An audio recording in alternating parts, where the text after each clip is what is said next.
అఖిలాండ కోటి బ్రహ్మాండ నాయక రాజాదిరాజ యోగిరాజ పరబ్రహ్మ శ్రీ సచ్చిదానంద సద్గురు సాయినాథ్ మహారాజుకి జై. ఓం శ్రీ సాయిరామ్. సాయి కుటుంబ సభ్యులందరికీ నమస్కారం. సాయి బంధువులందరూ సంతోషంగా క్షేమంగా ఆరోగ్యంగా ఉండాలని, ఆ సాయినాథుని ఆశీస్సులు మన అందరి మీద ఉండాలని అనుదినము ఆ సాయినాథుని కోరుకుంటున్నాను. ఈరోజు మన వీడియోలో బాబా గారైతే ఒక చక్కటి సందేశాన్నైతే పంపించారు ఫ్రెండ్స్. ఆ సందేశం ఏమిటో బాబా మాటల్లోనే విందాం. బిడ్డ, నీకు కనిపించే ఆ ఏడుకొండల స్వామి యొక్క నామాన్ని తాకు నాయనా, నువ్వు వినాలనుకున్న శుభవార్త వింటావు అని బాబా గారైతే చెబుతున్నారు ఫ్రెండ్స్. చూడండి ఫ్రెండ్స్, బాబా చెప్పే శుభవార్త మీకు నచ్చినట్లయితే లైక్ చేయండి, సాయి బంధువులందరికీ చేరే విధంగా షేర్ చేయండి. క్రొత్తగా ఈ ఛానల్ని చూస్తున్నట్లయితే సబ్స్క్రైబ్ చేయండి ఫ్రెండ్స్. ఇంకెందుకు ఆలస్యం, బాబా నామాన్ని స్మరిస్తూ ఆ ఏడుకొండల స్వామి యొక్క నామాన్ని తాకి బాబా చెప్పే శుభవార్తనైతే వినండి ఫ్రెండ్స్. బిడ్డ, ఆ ఏడుకొండల స్వామి నామాన్ని తాకావా నాయనా? ఇదిగో ఈ శుభవార్త నీ కోసమే విను. బిడ్డ, ఎన్నో కోరికలతోటి ఎన్నో ఆశలతోటి ఉదయాన్నే నిద్ర లేచింది మొదలు నిద్రపోయేంత వరకు కూడా నీ యొక్క ఆశ కోరిక నెరవేరాలనే ఒకే ఒక్క చూపుతో నీ జీవితమైతే ప్రతిరోజు గడుస్తూ ఉంది నాయన. కానీ ఈ కోరికలు ఆశలు నెరవేరే క్రమంలో ఎన్నో రకాల పరీక్షలు ఎదుర్కోవాల్సి వస్తుంది, ఎన్నో అవమానాలు పడాల్సి వస్తుంది బిడ్డ. ఏ తప్పు చేయకపోయినా కానీ నిందలు అనుభవించాల్సి వస్తుంది నాయన. ఈ కష్టాలు అనేవి నా కోసమే పుట్టాయా అన్నట్లు నీ జీవితం అనేది చాలా బాధతో గడుస్తూ ఉంది బిడ్డ. అయితే ప్రతిరోజు కూడా నన్ను నా నామస్మరణతో తలుచుకుంటూనే ఉన్నావు బిడ్డ. అయితే ఇప్పుడు నువ్వు నా మీద కోపంగా ఉన్న సంగతి తెలిసింది. ఇటువంటి కోపం అనేది నా మీద ఎందుకు చూపిస్తున్నావని నేనైతే నిన్ను ప్రశ్నించను నాయన. ఎందుకంటే ఒక తండ్రి మీద తన బిడ్డ కోపం ఎందుకు చూపిస్తుంది, ఎందుకు అలుగుతుంది అని తండ్రికి కొత్తగా చెప్పాల్సిన అవసరం లేదు. నీ సమస్యలన్నిటినీ కూడా మొత్తం కాచి వడపోశాను నాయన. ఈ సమస్య నువ్వు ఎందుకు అనుభవిస్తున్నావు, ఈ కష్టాలు నీకు ఎందుకు వచ్చాయి అని ప్రతీదీ కూడా నీకు వివరించగలను నాయన. కాకపోతే వాటన్నిటినీ నువ్వు తెలుసుకోవడం వల్ల ఎటువంటి ప్రయోజనం అనేది లేదు. నీకు కావలసింది నీ యొక్క కష్టం తీరడం, నీ సమస్య నుంచి బయటపడడం, నువ్వు అనుకున్న జీవితాన్ని గడపడం నాయన. అయితే ఆ దూరం అనేది నీకు ఎంత ఉందో తెలియక ఇబ్బంది పడుతున్నావు బిడ్డ. నువ్వు నా మీద అలిగినందుకు నాకు ఏ మాత్రం కోపం లేదు. ఇటువంటి అలకలు అనేవి తండ్రి బిడ్డల విషయంలో చాలా సహజమైనవే నాయన. అయితే బిడ్డ, ఈ అలక అనేది ఎక్కువగా కాకుండా చూసుకో. నీ జీవితం పట్ల ఎందుకు ఇలా చెబుతున్నాను అంటే, జీవితం అనేది కష్టం సుఖం అనే ఈ రెండు చక్రాలతోనే నడుస్తుంది నాయన. కష్టం వచ్చినప్పుడు బాబా ఎందుకు ఈ కష్టం నన్ను ఎందుకు పుట్టించావు, ఈ కష్టాలు అనుభవించడానికేనా అని ప్రశ్నించిన నీకు, సుఖం వచ్చినప్పుడు బాబా ఏ మాత్రం కూడా నీకు గుర్తుకు రాడు కదా బిడ్డ. అలా గుర్తుకు రానందుకు కూడా నాకు ఏ మాత్రం బాధ లేదు. నేను సంతోషిస్తాను నాయన. ఎందుకంటే నా బిడ్డ సంతోషంగా గడుపుతుంది కాబట్టి నా పేరుని మరిచిపోయింది అని. అలా మరిచిపోవడంలో కూడా ఒక ఆనందాన్ని తండ్రి అయితే అనుభవిస్తాడు నాయన. బిడ్డ, ఇవి అన్నీ కూడా నీకు ఎందుకు చెబుతున్నాను అంటే, చీకటి వెనకాలే వెలుతురు వస్తుంది అన్న మాట ఎంత వాస్తవమో, కష్టం వెనకాల సుఖం వస్తుంది అన్న మాట అంతే వాస్తవం నాయన. కానీ వచ్చిన ప్రతి కష్టం కూడా నీకు ఏదో ఒక పాఠాన్ని నేర్పి వెళుతూనే ఉంది. ఎవరు ఎటువంటి వారు నీకు చూపించి వెళుతూనే ఉంది బిడ్డ. నువ్వు చేస్తుందల్లా ఏమిటి అంటే, ఎవరైనా కానీ నీతో ప్రేమగా మాట్లాడితే వారిని చాలా గుడ్డిగా నమ్ముతావు.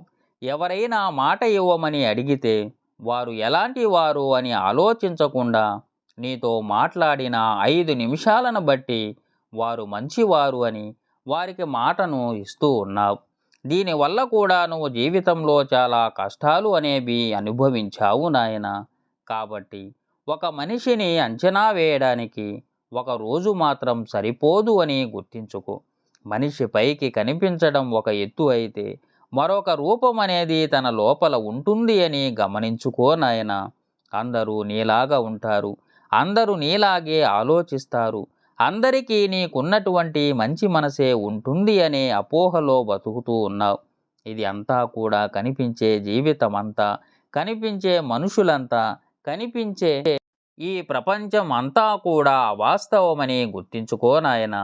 ఎందుకంటే నీతి, నిజాయితీ, నిలకడ అనే మాటలకి ఈ ప్రపంచంలో ఎక్కడ కూడా తావు లేదని గమనించుకో. కాబట్టి ఎవరిని కూడా గుడ్డిగా నమ్మకుండా నువ్వు చేసే పనిని, నిన్ను, ఈ రెండిటిని నువ్వు నమ్మకం పెట్టుకొని కనుక ఆ పనుల పట్ల ఆసక్తిని చూపించి నిన్ను నువ్వు ఎంత నమ్మితే అంత నువ్వు పైకి వస్తావు బిడ్డ.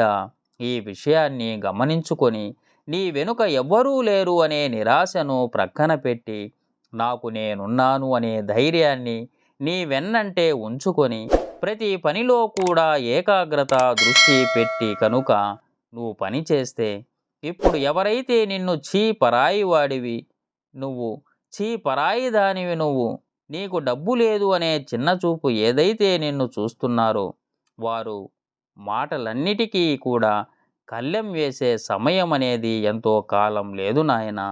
బిడ్డ, వచ్చిన ఈ చిన్న కష్టాన్ని చూసి ఉలిక్కి పడిపోతే ఎలా బిడ్డ? ఇప్పుడు ఈ కష్టం వచ్చింది అంటే జీవితంలో ఎన్నో సుఖాలు అనేవి రాసిపెట్టి ఉన్నాయి అని గమనించుకో. ఎందుకంటే చీకటి తర్వాతే కదా నాయన వెలుతురు అనేది వస్తుంది.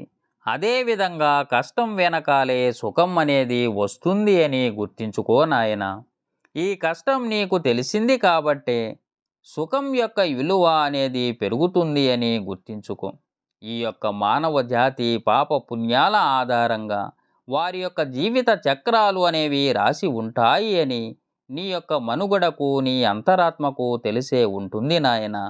కాకపోతే నువ్వు నా భక్తుడివి అయిన కారణంగా నువ్వు గోరంత మాత్రమే ఈ కష్టాలను అనుభవిస్తున్నావు అని గమనించుకో నాయన. అఖిలాండ కోటి బ్రహ్మాండ నాయకుణ్ణి అని నీ నోటితో నువ్వే పదే పదే తలుస్తూ ఉంటావు కదా. మరి ఈ బ్రహ్మాండ నాయకునికి నీ కష్టం చాలా చిన్నది, అది తీర్చడం ఎలా అని తెలిసే ఉంటుంది కదా బిడ్డ. మరి దాని గురించే ఆలోచిస్తూ ఉన్నావు అంటే దాని అర్థం నీ బాబా మీద నీకు నమ్మకం లేదు అనా, లేకపోతే నీ బాబా నీ కష్టాన్ని తీర్చడం లేదా అనా? దేని పట్ల నీకు విశ్వాసం ఉంది అని నేను నీ మాటలతో ఏకీభవించాలి? ఒక్కసారి ఆలోచించి ఈ ప్రశ్నకు సమాధానం చెప్పు బిడ్డ. బిడ్డ, నువ్వు దేనికోసమైతే ఎదురు చూస్తున్నావు నీ యొక్క ఎదురుచూపులు అన్నీ కూడా నెరవేరే సమయం అనేది ముందుంది నాయన. నీ యొక్క శుభవార్త నేను అందిస్తాను అన్నది నీ ఎదురుచూపులు నిజం కావాలి అన్న ఉద్దేశంతోటే బిడ్డ. కాబట్టి నువ్వు ఏదైతే ఎదురు చూస్తూ కోరుకుంటున్నావో అది చాలా త్వరలోనే నీ బాబా తీర్చబోతున్నాడు. అది ఉద్యోగానికి సంబంధించి, లేదంటే నువ్వు చేసుకునే వివాహ విషయంలో అయినా కానీ, ఏది ఏమైనా ఎంత కష్టమైనా కానీ నీ ఎదురు చూపులో ఖచ్చితంగా వాస్తవం అనేది ఉంటే, న్యాయం అనేది ఉంటే ఖచ్చితంగా నెరవేరుతుంది బిడ్డ అని నువ్వు గమనించుకో నాయన. దానికోసం బాబా చేయాల్సింది అంతా కూడా చేస్తాడు అనే నమ్మకాన్ని ఉంచు. అప్పుడే నీ యొక్క ఆ నిజం ఏదైతే ఉంటుందో, ఆ కోరిక ఏదైతే ఉంటుందో, ఆ శుభవార్త ఏదైతే ఉంటుందో అది 100% జరిగి తీరుతుంది బిడ్డ.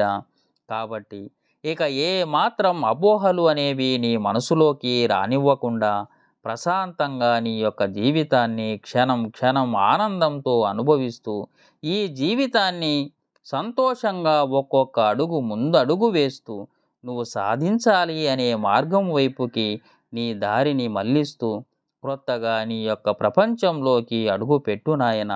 అంతా కూడా శుభమే జరుగుతుంది. నీకు నా ఆశీస్సులు ఎప్పుడు ఉంటాయి బిడ్డ. నా ఆశీస్సులతో పాటు ఆ 7 కొండల స్వామి యొక్క ఆశీస్సులు కూడా నీకు తోడైనాయి బిడ్డ. నా మాటను నమ్ముతావనే అనుకుంటున్నాను. దీర్ఘాయుష్మాన్ భవ. చూడండి ఫ్రెండ్స్, బాబాను నమ్మండి, మీకు అంతా మంచే జరుగుతుంది. ఓం శ్రీ సాయిరాం. సర్వే జనా సుఖినో భవంతు.